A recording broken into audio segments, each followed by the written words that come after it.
Hi, everyone. Welcome to my talk, Google Home, but better. Building a smart home display using Flutter. As you can see, I brought something with me, so spoiler alert, it worked. We actually have it here running. Thanks for showing up, everyone. That's what you can expect today. We have a little agenda. First, really quick about me, why am I doing this, why Flutter on embedded devices, talking a little bit about the hardware. That's going to be interesting here because obviously we're running Flutter not on a Android nor iOS device, but on some custom hardware that we will also take a closer look on. We'll talk a little bit about Flutter on embedded devices in general, and then step by step, what software was used during that project, how can you do a project like this by yourself. So first we're starting with the About section. Hi, I'm Moritz. I co-founded SnapX and Snap Embedded. At Snap Embedded, we only focus on running Flutter on embedded devices. We found that as our thing and really starting off this year. I'm also co-organizer for the Flutter Munich meetup. So if you have any questions about meetup or want to join or anything, please feel free to come to me, to talk to me afterwards or on Twitter or whatever. So a little bit about my motivation, why I'm standing here and why I'm doing a talk about embedded Flutter is now, I started off as an embedded developer. I did my first projects in 2015, 16, 17, and I hated it. I turned my back on it because I wanted to design things that are beautiful. And now I'm doing this. I've been developing apps with Flutter for a few years now. But yeah, I didn't want to do any more embedded UIs. And here I stand doing embedded UIs again, but this time they look better. Now, why am I doing this? What's the motivation, you may ask? And the thing is, let's see if this works. Have you seen any embedded UIs out there in industry lately? New products coming out this year, coming around, maybe future products. I mean, take a look at those UIs. It's really... yeah, it's awful. Those are actually embedded UIs. If you go through industries, if you look at new products, I mean, there was even a new coffee machine with a touchscreen I interacted with, and it looked nice in the beginning, but then it was just lagging and touching. It was really, really bad. So that's my motivation, and today we're here to build this. Beautifully designed. Okay, yeah, I hope you can see that or judge by yourself if you like it better than what you saw before. That's our goal of today, smart home display with Flutter. So what is it a smart home display consists of, or what is the smart home thing? What can you expect of today? I mean, you can see it clearly. We're interacting with some devices. I think that's the main area that, that we interact with smart home devices. Turning off our light on and off, getting something like the weather information, turning off some devices, and yeah, that's I think, yeah, that's the main use for smart home devices as we knew it. But as the title says, we're building something that's better here because we're using Flutter.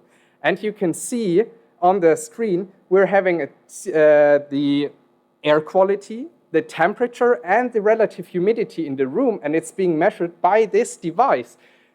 Back there, it's a little bit hard to see, but there's a sensor attached to the Raspberry Pi, and we're making use of that sensor. And today, I'm going to show how you can do that and how you can interact with sensors or other stuff connected to the GPIO. We won't cover voice assistant today because obviously voice assistants are not cool anymore, and I just couldn't make it into this talk. I didn't get it working. I needed a little more time. But anyways, the talk is full, as it is right now. So what we're going through here will show how you can enable a voice assistant or whatever you want with it. We first need to talk a little bit about the hardware that's being used. And all of the hardware we're going to use is presented here. Let's go through it step by step. So obviously, we're using a Raspberry Pi here. We're not using the newest Raspberry Pi. It's the Raspberry Pi Model 4B. It's one with 4 gigs of RAM. in this case, we have 32 gigs of memory on the SD card. That was just what was laying around. Of course, you don't need that much. I don't know, maybe even 8 gigs would be enough. But for performance, the 4 gig version of the Raspberry Pi 4 is really good. You can see it here. You can interact with it later. You can see what it's capable of doing running a Flutter application. Couldn't get my hands on a Raspberry Pi 5, but this device just gets even stronger. We don't need that performance anyway, so here we're talking now about the Raspberry Pi Model 4B. The next thing we're using here is to measure the air quality, of course, is we have to use an air sensor. And here we're using a sensor called SED41, and that's out of this Maker universe. It's, you can find it at a lot of shops that sell stuff around the Raspberry Pi or Arduino, ESP32s, the Maker community shops. You can get sensors like this. And there's plenty of different air sensors. There's loads of stuff out there. So why I chose this one is one really important thing, it was in stock. Like a lot of stuff there is not in stock currently, so I just got my hands on this, and I'm happy about it. But the second very important thing is there's a Raspberry Pi Python library for it ready, and so it should just work. We can just plug it in to the GPIO pins, turn I2C on. Hopefully the example app would work in Python. Next thing is the display. I experimented around with some displays. Also, there's this, I think it's the normal 7-inch display for Raspberry Pis. And the quality, the viewing angle, it's not that great. This display is a wave-share display with 11-inch. I think it's really, really good. Colors are superb. It's an IPS panel. It comes with touch, and it just works out of the box with the Raspberry Pi. You use HDMI and a USB cable, and with Raspberry Pi OS, it just works also with our Flutter applications. Last thing we need are the smart bulbs and smart plugs. And here we're using Shelly bulbs and plugs because they're widely used in Maker projects all over the internet. And that's mainly due to the fact that they have a built-in web server. So interacting with them is just really, really simple. You're going to see later you just have a REST API that you can call. You can turn the stuff on, you can turn it off, you can read out the temperature, change its color, I don't know, you can measure with the smart plugs everything, and it's just a REST API. Besides, it connects to Amazon, Google, Apple, everything. So this is basically what we need for this project, just with a little less cables. You can see here with the cables, the picture just doesn't look that good anymore. We covered the hardware. Now the next topic we have to talk about is the software part. And Flutter on embedded devices is getting more and more traction. Yeah, you hear people talking about it here and there. And you may know that there's different options for running Flutter on embedded devices. And there are some custom embedders out there. We have, of course, in the top, we have Flutter as we know it, and it runs on Linux. We know that. Flutter builds on Linux, and if you have a Raspberry Pi running Linux on it, Flutter app will run there. But there's also those custom embedders. FlutterPi, Toyota built something, Sony built something. And to understand why these exist, we have to get a little knowledge about display server protocols on Linux. This may not be an area we know about as Flutter developers, but to give you just a very brief overview of the topic, display server protocols, or a display server protocol, is a program that's responsible for the input and output coordination of its clients to and from the kernel and the rest of the operating system. So without it, we'd just be limited to terminal applications. I'm going to talk about only two right now because these are two of the most prominent choice out there. On the left side, you can see the X-Window system, also written as X11 or just X sometimes, versus Wayland. And we're in the midst of changing in the whole Linux, Unix-based operating system world. We're changing away from the X Windows system that was firstly created in 1984 to the newer, better, more efficient Wayland display server protocol. There's other protocols as well, but the most important thing you need to know is that just the X Windows system is, the code apparently is really bad. I never looked into it. It's an open source project. There were some really big security bugs that just came out that existed since 1984, and they just found out a few years ago. Apparently, this whole thing became a mess, and they just stopped really putting any effort in there. So 2008, the Wayland display server protocol started, and it's clearly the way to go. Because when now new hardware comes out, as well as the Raspberry Pi 5 or other chip manufacturers, those chip manufacturers always bring with their chip a board support package, which supports like running it with some kinds of software with, in this example, some display server protocols. If we now look into the newest hardware, the newest chips that are being manufactured, then they all support Wayland, but they start dropping support for the X Windows system. That means that all the operating systems for embedded applications will sooner or later change to the newer display server protocol. And the thing why that's important, why that's such a mess, is it's heavily interacted with the graphic libraries you're using on a desktop embedded system. So if we now look at what the main difference is between Flutter as we know it and Flutter for embedded devices, those custom embedders, they mainly get rid of two libraries in here, and that's GTK and GDK. And the thing is, GTK version 2, 3 are heavily dependent on the X Windows system. So just using Wayland with the old GTK libraries goes with performance loss. The drawings are incorrect. It just doesn't really work out. As those libraries are mainly used for things like Windows, showing Windows on your desktop computer or tabs, stuff like that, that's all stuff we don't really need on Flutter for embedded devices. But for a Linux system, we can just use Flutter as it is, whereas for those embedded devices, we just get rid of them, and then we're free to use Wayland, the newer display server protocol, or even use a direct rendering management, which is even a smaller part of a display server protocol. So the thing we need to know here is that classical Flutter just relies on some libraries that limit us to this X Windows system. For our approach here, we're going to use the classical Flutter anyways. And that's because we're using Raspberry Pi OS as our operating system to start with. If you're doing something for I don't know, if you're building the next generation fridge with a touchscreen that runs Flutter, you will build everything custom and you would use Wayland. Then you'll need one of those custom embedders. But to start off for a project, just for fun project, just makes sense to go with Raspberry Pi OS. There you have the X Windows system, and performance is not an issue there, so you don't need to have headaches about this. In this project as well, the performance is all right. We'll just stick with Flutter. So as we know which embedder of Flutter we're going to use, we can now talk about the software implementation, and we're going through that step by step.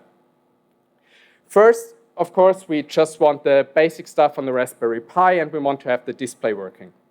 And to do that, we'll use Raspberry Pi OS. But the interesting thing is here, on the 10th of October this year, so just a few days ago, Raspberry Pi released the newest version of the Raspberry Pi OS, which now supports Raspberry Pi 5.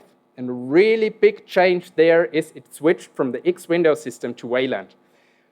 I tried it.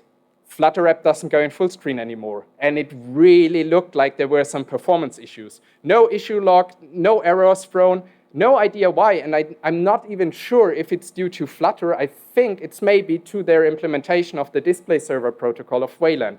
So it's just been a few days since the 10th of October. I think for us, For projects we're doing right now, it's just easy. Go with the last version, just one before the newest release, maybe for a few more weeks until we know what it's about, and then I think we'll get Flutter working on there as well. But for now, we'll just stick with Raspberry Pi OS with one release early, not the newest one. To install it, we just get our SD card, plug it into our computer. Raspberry Pi offers the Raspberry Pi operating system, the installer, the so-called Raspberry Pi imager. You can select your operating system out of a list of predefined ones, like the Raspberry Pi OSs. The official ones are already there. You can even use custom images. You could create your own thing. You can select Ubuntu, whatever you want. It's really easy. Plug the SD card in, click on write, and it's done. We have the operating system starting, and we have a machine that's running that we can use. So the next thing now is we need the whole Flutter SDK on that machine and running. And we need a few packages around the Flutter SDK to get it working. So a colleague of mine wrote some bash scripts that just do this for you. They just get the latest stable version. They just install everything for you. Comes with a doctor command to check whether everything is all right. And don't worry, I'm sharing the resources on the last page. Everything is linked to the repository of this very project. So you can just take a look and feel free to use it. It's not that big of a deal, but it just makes application using Flutter on embedded devices on the Raspberry Pi easier. We now have it already. We have the Raspberry Pi, not the whole thing, but we have the Raspberry Pi. It's already working. We have Flutter SDK working on there, and the display and touch already works out of the box. So next thing is we want to interact with some smart devices. So we now need to deal with the smart bulbs and plugs.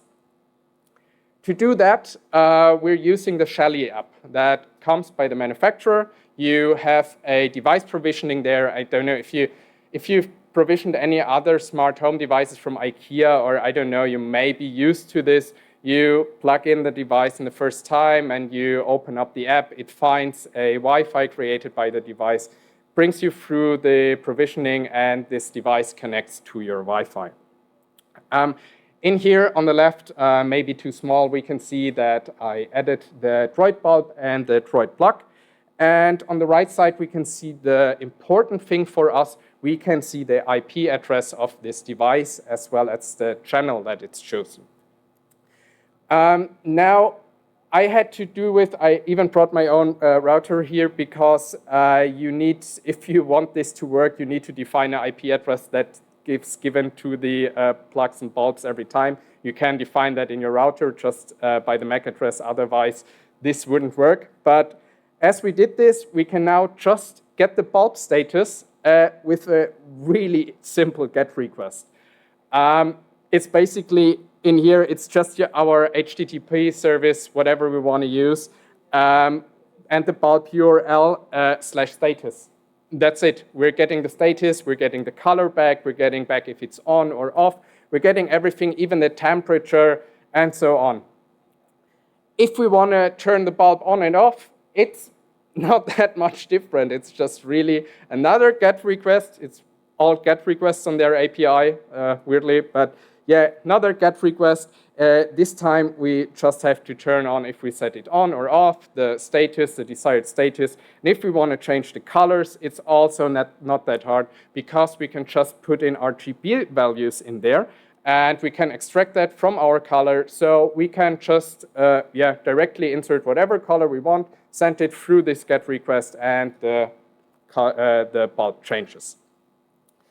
That was the easy part. Of course, it's just going through with some network requests. Now comes the interesting part. This is where what we built with Flutter in our smart home device becomes better than any Google Home device you can buy because we can connect whatever we want with those GPIOs at the Raspberry Pi. So in this case, we're connecting the sensor through I2C. I2C is a widely used bus system in microcontrollers, and it lets you use a whole bunch of stuff. So in this case, we're getting air temperature, air data, but we could also, we could use a garage opener, whatever we want, if we've understood how it works.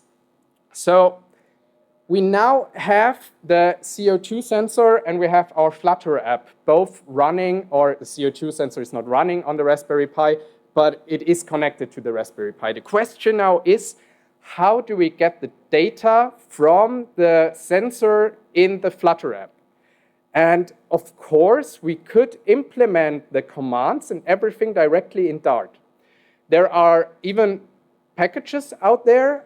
You can just directly talk to the GPIOs. There's even a simplification. You even have the I2C commands in there, but then you have to look up the datasheet of the sensor, and you have to basically build the whole interaction with the sensor from scratch. And you have to put in the commands like start sensor, read sensor. You have to go through the datasheet, and that's bitwise operation.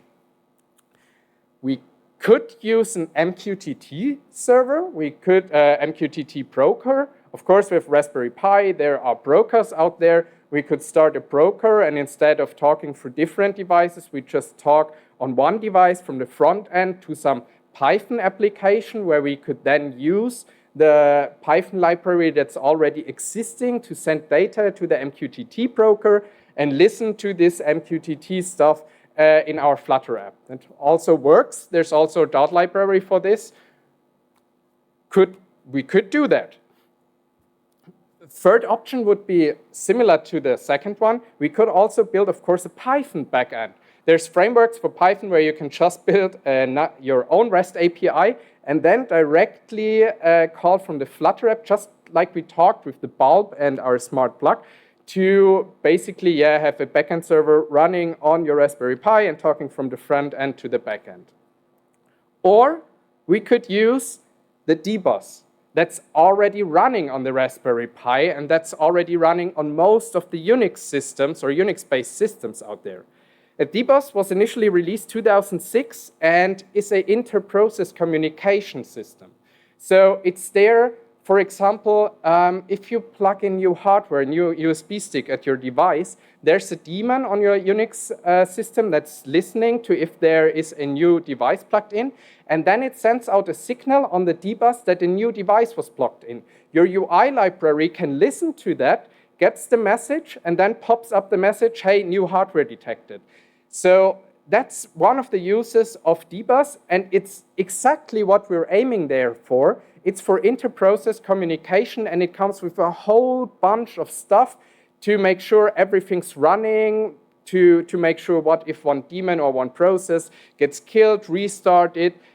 There's really a lot of options with the dbus there. So obviously, in this example, you may have guessed we're going with dbus. And yeah, we're doing so, and we're just using the dbus, we're just using the Python library that came with the sensor. And I guess that's also the case for most of the other stuff you're going to connect to the Raspberry Pi. There will be some C libraries, Python libraries, whatever. That's already there. And rather than rebuilding the stuff or rebuilding the example application, we can just make use of it, have a Python process running in the backend connected to the dbus, and then have our Flutter application listening to this dbus and showing the values accordingly. Of course, we can also go the other way around, and we can define in Python, we can define methods that we then call out of our Flutter application and get the value then sent back, both possible in the dbus. So if we now take a look on how it is implemented in there, again, it's all of it is available in the repository I'm going to share in the end. Plus, this code wouldn't work. I deleted some of the imports like date, time. We don't need them here. It just looks good. And this thing is what every really good developer would do in my spot. We take the example dbus library and we take the example sensor library and we copy and paste the shit out of it. And in the end, it somehow works. So, okay, it was a little more work than that, and we really, I needed the learning curve was steep, but it's not too hard. The only thing with dbus is that there's not many tutorials out there. It's just really a lot of documentation, just plain paper sheets. You have to just read text, understand it one time, and then it's pretty cool. So in this Python application here, We're importing libraries for the sensor you can see up there. We're importing some other libraries that we need, some generic purpose libraries here in this case. We're defining the device, the SCD41 device, and we're having the command for the device to start periodic measurement. Then we're setting up the session bus in Python here. The session bus here is, I forgot to mention that, dbus always runs with in different instances on a system. We have normally on Unix systems or on the Raspberry Pi like here, we have a system bus that's used system-wide by applications. We have the session bus that's used only for the session that's currently logged in. So as to speak, the user or us. So that's the bus we want to use. Also, there's other restrictions on the system bus to make sure that nothing really bad would happen there. So we're connecting to the session bus, and we're starting the main function. The main function then just starts this dbus service. And the second part is, that's just really nearly all of what's written in this file, just defines this dbus method in Python. So in here you can see we define the method getSensorValue. We have a print message which just makes the debugging easier. And then you can see we have the line where we just call device measure, and we write those values into the variable CO2, temperature, and relative humidity, and we give them back as a string of arrays. Up there you can also see that's like some stuff with the dbus. You can define signatures, in this case array of strings, so you have some more features there to make sure that actually the message you're receiving is the message you wanted to receive in the first place. And yeah, as you can see, we just create this method here in Python. We start this whole script and we have it running. So that's it already on the Python side, and we can take a look at the Dart side. On the Dart side, we luckily already have the dbus library written. It was, I think the maintainer was Canonical. They already set us up for us. So we can just use this library, and what you see here is not the actual code that's running on this example. It's the first code that I use to see if it's working. So it's pure Dart, it's not Flutter. I included it in the repository, so if one wants to try it out, then you can just really have two terminals. In one terminal, start the Python sensor. In the other terminal, try to get the values into Dart and just print them on the terminal. It's then basically, it's the same commands in your Flutter app. They are just wherever you want them in your application, and you may start the dbus and then have a cyclic counter where you're requesting the actual value, or we request it as often as we want to. With this, we can already talk to the sensor. We get the values. We have the plugs added to it, and I must say, that's already most of what is here. The weather service, I don't want to discuss it now here because it's just some URL you're asking, some URL you're calling about the weather service.